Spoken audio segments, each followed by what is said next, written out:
Thank you, John. Thank you, John. Good evening.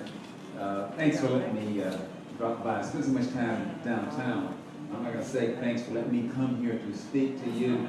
It's just like I was rolling down the street there and saw a crowd and dropped in. He knows I don't have a big speech yet. I did right on the back of somebody's stuff. Something here. First, Councilman Ford, he was going to have, he's still here, he's still here. Really supports us on everything we're trying to do, particularly downtown. Please give him a round of applause.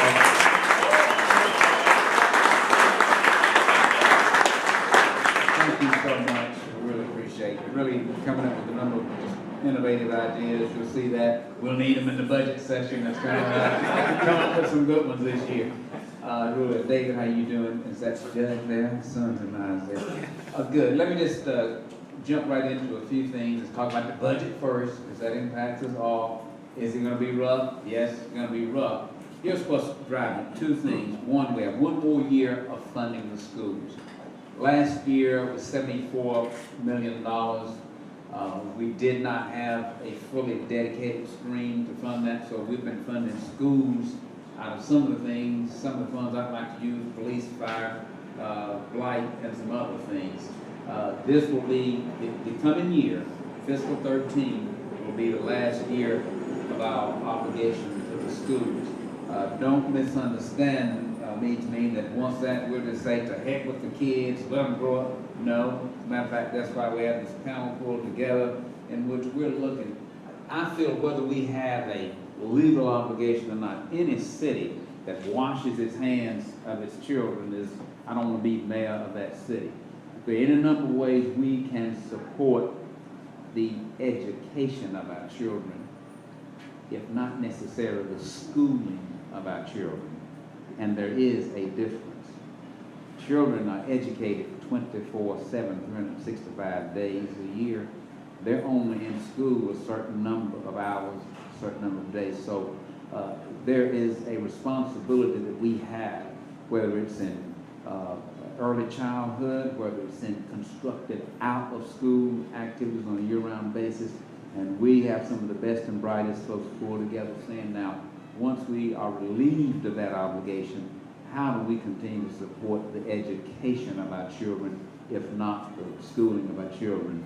But that will be this FY13, the budget we're preparing now will be the last year in which we have to spend that $60+ million on schools. That's what's driving it.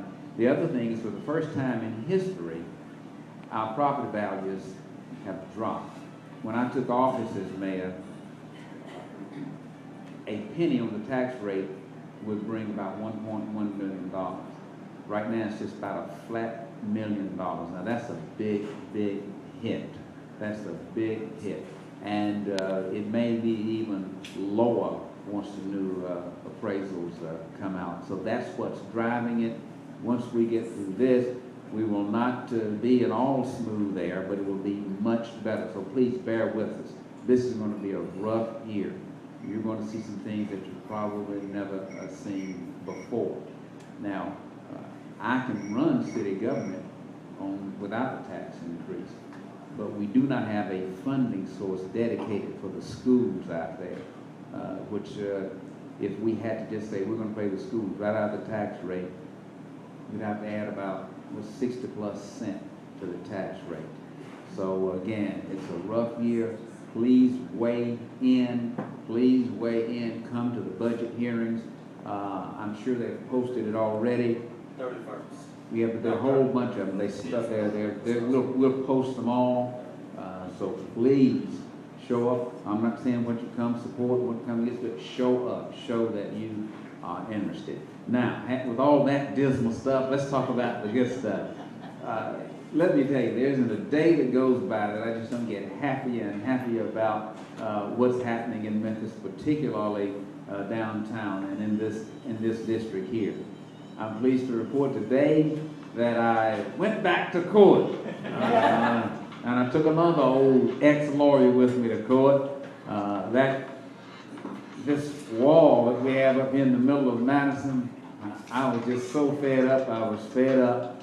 And I went over there and I did, was it Reagan that said, Mr. Gorbachev, tear down this wall. So I went to court today and said, Judge, tear down this wall. And the judge said, guess what? I will tear down that wall. So the wall is coming down. Madison is going to be open. Unless one of these cranky lawyers runs an appeals, but well, it was one of those things that we have to be really diligent about this. And of course, as an officer of the court, I respect the judicial processes. I respect private property rights. But this was a case in which that line between where do private property rights and the public interest, where does one end and the other begin? This is one in which the private property rights were encroaching clearly on the right of the public to have safe access to the streets. I mean, that's not much to ask for in a downtown. Should you be able to walk on the sidewalks downtown? Should you have to get out in the middle of the trolley track to go somewhere? Should your guests coming into town and staying at one of our better hotels, run up the GPS is telling them to go this way, but you head that way, you run into this huge Berlin Wall there. And how do you explain that? In the middle of the city, they got a sign saying road closed. It didn't even say street closed. But in any event, the wall is coming down. Some other things that we're working on in terms of downtown, we're going to do a complete review of where our various arts amenities. We have so many people wanting to open museums, wanting to open art, you name it. So just the other day, Carrie got a copy of it. I said, wait a minute, this is a great challenge to have. Let's try to come up with some rhyme or reason. We have, and I get them all confused now. Down here will be art. Space. Yes, okay, and then over in Stats, it's art. It's the Memphis Music Magnets. Memphis Music Magnet, but it's the contest that we're in. But it's a Art great place, thing right. to art. Art place. Art place, that's Right. what I thought. Don't confuse art place with art space. But in any event, it's a great thing to have. We have individuals who are interested in taking over the old Cosset Library. Just any number of folks really wanting to bring the arts to the area. And all of them just great ideas. We're not saying no to any of them. We're simply saying, wait a minute, let's get some harmony here and see what ought to be what, make sure we're making the highest and best use of every possible location for the arts. The peer bid process is going well. It is completely gutted out. The owners were in looking at it the other day. Once you see what those final plans are, regardless of how you feel about, well, should it be Bass Pro, once you see what's there, I think you're going to be really pleasantly surprised at the offerings that will be there, things in the nature of a hotel or whatever. It's going to really surprise you when you see what the final product is that comes out of that. The Lone Star Towers that are there that bear the Memphis signs with the guitar and all, we have made arrangements. They will be coming down. Now I know some of you saying, no, we won't have a sign up there. We will have a sign. It will be in the right place, and it will be the right kind of sign to welcome people. It's hard to explain. Why you got silos? I was raised on a farm. You got silos in the middle of downtown. You're going to have to explain that. In addition, we just met with the experts out of Washington yesterday to do a complete review of all of our riverfront plans. It's not to say that anybody has done anything wrong or is doing anything wrong, but if you look at the present plans, they are at least 10, 11 years old.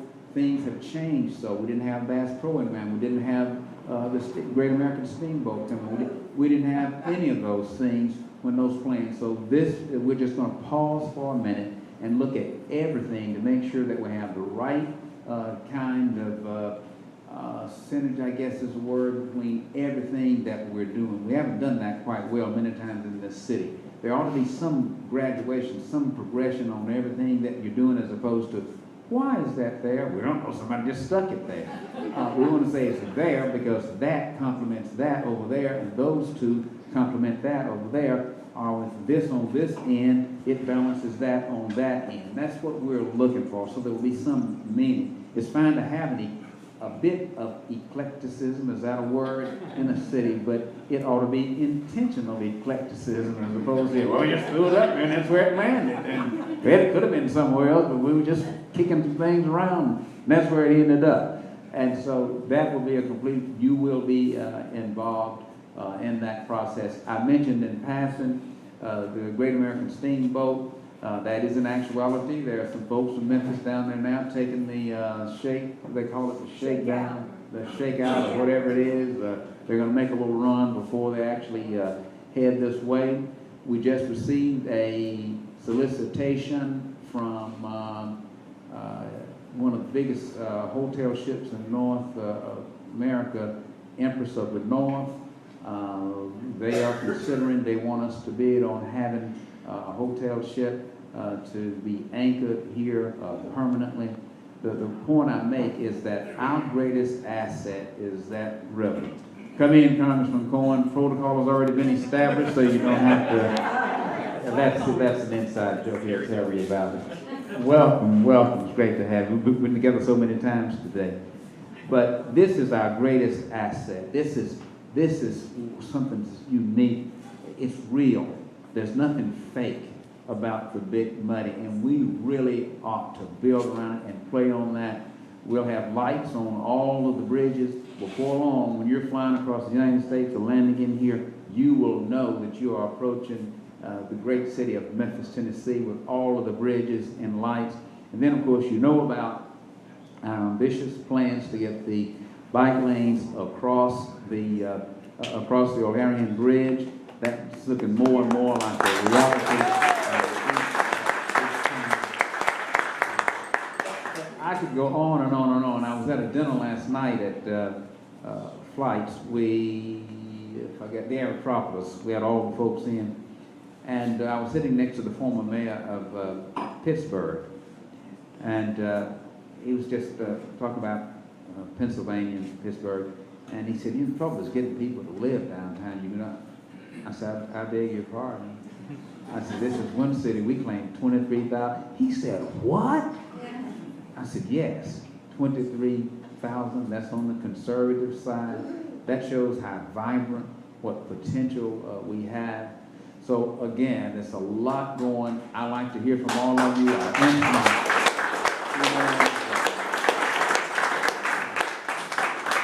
We're working, there are a number of things we're working with the downtown, I got to get the name right, downtown